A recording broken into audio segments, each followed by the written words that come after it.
اب تو آزمائش آ چکی ہے، اب پرکھا جانا ہے، اب پتہ چلنا ہے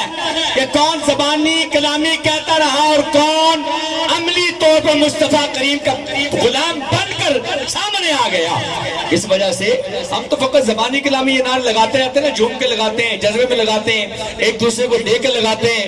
کہ غلامی رسول میں موت بھی قبول ہے۔ اور پتہ لگ سی تھے ووٹ دینا قبول ہے کہ نہیں ہے۔ سنت کے لیے، اہل اسلام کے لیے بے پناہ خدمات ہیں، اللہ انہیں جزائے خیر عطا فرمائے۔ پیکر اخلاص عزت مآب محترم جناب الحاج چودھری ریاض عالم صاحب ایڈوکیٹ، چیئرمین تحریک تحفظ ناموس رسالت اور سرپرست تحریک لبیک آزاد کشمیر، حضرت علامہ مفتی اہل سنت علامہ مفتی محمد راشد القادری صاحب، امیر ضلع میرپور اور ناظم اعلیٰ قاری محمد وسیم صاحب اور دیگر اسٹیج پہ اور اس اجتماع میں مہمانان گرامی القدر، ہدیہ تبریک و تحسین پیش کرتا ہوں ان نوجوانوں کو اور ان حضرات کو جنہوں نے یہاں چوئی صاحب کے انتخابی دفتر کا قیام کیا۔ اللہ تبارک و تعالیٰ اس قافلے کو اور برکت عطا فرمائے۔ میں صرف ایک ہی بات عرض کرنا چاہتا ہوں، یہ ووٹ کوئی عام سی چیز نہیں ہے کہ جس کو جہاں چاہا پھینک دیا، اور یہ بندہ خود اپنے دل و دماغ سے یہ 70 سال سے ہمیں جو سسٹم دیا گیا ہے نا، جو نظام دیا گیا ہے، اس نے ایک سوچ ایسی بنا دی ہے اور ایک انداز ایسا کر دیا ہے کہ بس اس کے لیے تو شاید بڑے جتھوں کی ضرورت ہے، رسگیر قسم کے لوگ ہوں اور جناب اسلحہ بردار ہوں اور بڑے بڑے قارون کے خزانوں کے مالک ہوں اور طرح طرح کی ان میں پتہ نہیں کیا کیا، میں تو انہیں خباثتیں ہی کہوں گا۔ لہٰذا فی زمانہ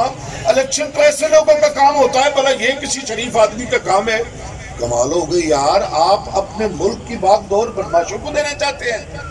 آپ اپنے معاملات کی ذمہ داری رسگیروں اور بدماشوں کو دینا چاہتے ہیں۔ اگر یہ شرفاء اور باوقار لوگوں کا کام نہیں ہے، اگر یہ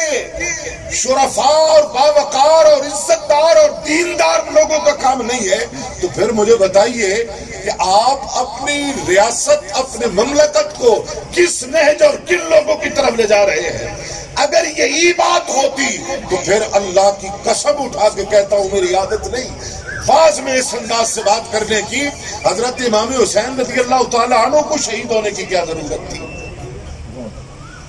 شہادت امام حسین رضی اللہ تعالیٰ عنہ اس بات کی غمازی کر رہی ہے کہ بھائی تمہیں چاہیے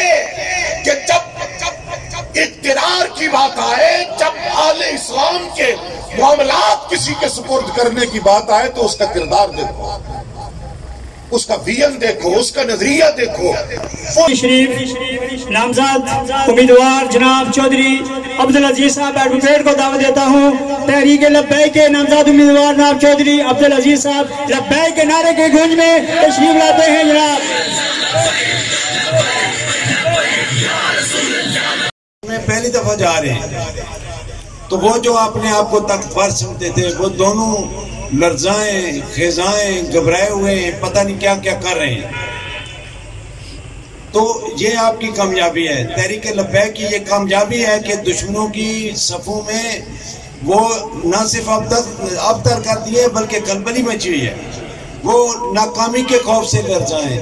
تو آپ اگر محنت کریں گے تو انشاءاللہ میں سمجھتا ہوں کہ آپ کامیاب ہوں گے، ناکامی کی کوئی وجہ نہیں ہے۔ اس کے علاوہ جو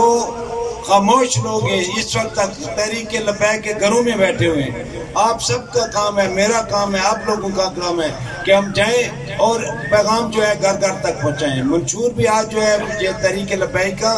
یہ چھپ چکا ہے، انشاءاللہ ہم اس کو تقسیم کریں گے، ایک ایک گھر تک پہنچائیں گے۔